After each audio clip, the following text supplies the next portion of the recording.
स्नेहनीरस art of teaching या चॅनलवरती आपल्या सर्वांचं स्वागत आहे. विद्यार्थी मित्रांनो, मुख्यमंत्री युवा कार्य प्रशिक्षण योजना म्हणजेच लाडका भाऊ योजना या संदर्भाने आपण हा व्हिडिओ बनवतो आहे. विद्यार्थी मित्रांनो, आपल्याला माहिती आहे की शासनाने जी नवीन योजना काढलेली आहे या योजनेला आता 5 महिने झालेले आहेत, 5 ते 6 महिने झालेले आहेत आणि पहिल्यांदा जे विद्यार्थी रुजू झाले त्या विद्यार्थ्यांचा कार्यकाळ या महिन्यामध्ये संपणार आहे. मग या महिन्यामध्ये त्यांचा कार्यकाळ संपल्यानंतर काय होणार आहे, तर आपल्याला विद्यार्थी मित्रांनो नवीन विद्यार्थ्यांना या ठिकाणी संधी मिळणार आहे. आणि ही संधी काय असणार आहे आणि या संधीसाठी आपल्याकडे कोणते डॉक्युमेंट गरजेचे आहे आणि कोणाला ही संधी मिळणार आहे, मानधन काय असणार आहे, हे आपण या व्हिडिओमध्ये सांगणार आहोत विद्यार्थी मित्रांनो. तर व्हिडिओ हा जो आहे हा संपूर्ण व्हिडिओ बघा, जेणेकरून तुम्हाला संपूर्ण माहिती मिळेल. आणि आपण जर माझ्या चॅनलला पहिल्यांदा आले असाल तर माझ्या चॅनलला असेच अपडेट करता सबस्क्राईब करा विद्यार्थी मित्रांनो. बघा, संपूर्ण महाराष्ट्रामध्ये 1,10,000 विद्यार्थी सध्या प्रशिक्षणार्थी म्हणून काम करत आहेत. आपल्याला माहिती आहे की नवीन जी योजना काढली होती तेव्हा लोकांना माहिती नसल्यामुळे, युवकांना माहित नव्हतं, बेरोजगार युवकांना माहित नव्हतं, त्यामुळे विद्यार्थ्यांनी या ठिकाणी या पोर्टलला नोंदणी पण केलेली नव्हती. त्यामुळे ज्या ठिकाणी आस्थापना आहेत त्या ठिकाणी विद्यार्थ्यांना जॉब मिळालेले आहेत. मग त्यावरती जॉब कोणत्या बेसवर मिळालेले आहेत? ITI बेसवर विद्यार्थ्यांना जॉब मिळाले, पदवी बेसवर, 12वी बेसवर. आणि जर तुमचं PG झालेलं असेल म्हणजे MA वगैरे किंवा BEd झाले असेल, MAd झाले असेल, असं ह्या संपूर्ण विविध ज्या आस्थापना आहेत त्या आस्थापनेमध्ये आपल्याला आपल्या कामानुसार किंवा आपल्या एज्युकेशननुसार त्या ठिकाणी विद्यार्थी मित्रांनो आपल्याला प्रशिक्षणासाठी नियुक्त करण्यात आलं होतं. आणि तो जो पगार आहे, तो मानधन आहे, विद्यावेतन आहे, ते विद्यावेतन जे ITI झालेले विद्यार्थी आहेत, 12वी पास विद्यार्थी आहेत त्यांना 6,000 रुपये दिले जात होतं. पदवीवाले जे असतील त्यांना 8,000 रुपये, आणि जे BEd झाले असतील, DEd झाले असतील, हायर एज्युकेशन घेऊन ते उच्च शिक्षण घेतलेले असतील त्यांना जास्तीत जास्त त्यांच्याकडे जास्तीत जास्त शिक्षण असेल असे सर्वांना 10,000 रुपये या ठिकाणी मानधन दिलं जातं, विद्यावेतन दिलं जात होतं विद्यार्थी मित्रांनो.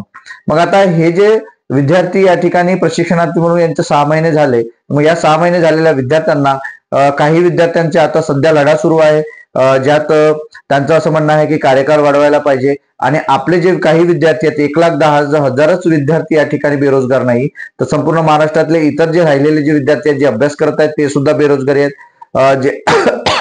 जे शिक्षण घेत आहेत, आजही PhD वगैरे करत आहेत, ते सुद्धा बेरोजगारच आहेत.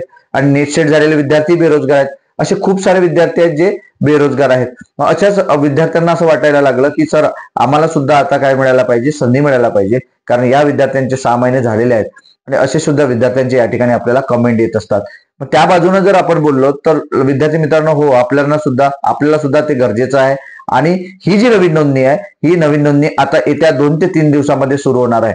कारण याच महिन्यामध्ये कार्यकाळ संपणार आहे. जे महसूल विभागाचे विद्यार्थी आहेत, जे आरोग्य विभागाचे काही विद्यार्थी आहेत, त्यांचा कार्यकाळ संपणार आहे. शिक्षण विभागामध्ये जे विद्यार्थी जॉईन झालेले आहेत त्यांचा सुद्धा कार्यकाळ संपणार आहे, जे आधी जॉईन झालेले आहेत. मग यांच्या जागी आपण काय करणार आहोत, ही जी आपलं जे पोर्टल आहे त्या पोर्टलवरती आपल्याला नोंद करायची आहे. मग रजिस्ट्रेशन करायचं. ऑनलाईन पोर्टल जसं सुरू झालं की तसंच तुमचं अकाउंट नंबर, म्हणजे अकाउंटचं तुमची झेरॉक्स झालं, इतर सर्व डॉक्युमेंट, तुमचे 12वी झेरॉक्स, 10वी झेरॉक्स, जे काही तुमचे डॉक्युमेंट असणार आहे, कास्ट सर्टिफिकेट, हे सर्व डॉक्युमेंट तुम्हाला तयार ठेवायचे आहेत आणि ते त्या पोर्टलवरती अपलोड करायचे आणि फॉर्म सुद्धा भरून घ्यायचा आहे, प्रोफाईल बनवायची आहे तुमची. त्यानुसारच तुम्हाला या ठिकाणी पुन्हा नियुक्त केलं जाणार आहे. म्हणजे नवीन जे विद्यार्थी असणार आहेत, जे नवीन नियुक्त होणार आहेत प्रशिक्षणार्थी म्हणून, मग तुम्हाला त्यानुसार तुमच्या गावानुसार वेगवेगळ्या ठिकाणी आस्थापनेला तुम्हाला त्या ठिकाणी प्रशिक्षणार्थी म्हणून पाठवलं जाणार आहे आणि त्या ठिकाणी तुमची निवड होणार आहे. त्यानंतर तुम्हाला मग एक ऑर्डर दिले जाणार आहे. ऑर्डर दिल्यानंतर तुम्ही त्या आस्थापनेत जाऊन तुम्ही तिथं रुजू व्हायचं आहे आणि त्यानंतर तुम्हाला 6 महिने त्या ठिकाणी प्रशिक्षण म्हणून काम करायचं आहे. त्यानंतर जे शासनाचं धोरण आहे, शासनाचं जे परिपत्रक आहे, शासनाचं जे GR आहे, त्यामध्ये तुम्हाला सर्टिफिकेट बद्दल बोललाय, तर सर्टिफिकेट सुद्धा दिली जाणार आहे. त्यानंतर शासन काय करतं हे आपल्याला त्यानंतरच समजणार आहे की त्या सर्टिफिकेटचं आपल्याला करायचं काय आहे. यासाठी सांगतोय विद्यार्थी मित्रांनो की नवीन नोंदणी जसे सुरू झालं तशीच तुम्ही त्या ठिकाणी पोर्टलला नोंद करा. ग्रामीण भागामध्ये जे विद्यार्थी आहेत ते तुम्ही ऑपरेटर म्हणून काम करू शकता. शाळेमध्ये, जिल्हा परिषद शाळा असेल किंवा इतर ज्या काही प्रायव्हेट शाळा असेल तिथे सुद्धा तुम्ही काम करू शकता, जेणेकरून तुम्हाला तिथून तुम्हाला 10,000 रुपयेपर्यंत मानधन मिळणार आहे. विद्यार्थी मित्रांनो, या नवीन नोंदणीसाठीचा हा व्हिडिओ बनवलेला होता. आपल्याला ही माहिती कशी वाटली ही कमेंट बॉक्समध्ये कळवा आणि माझ्या या चॅनलला अशाच अपडेट करता सबस्क्राईब करा. धन्यवाद.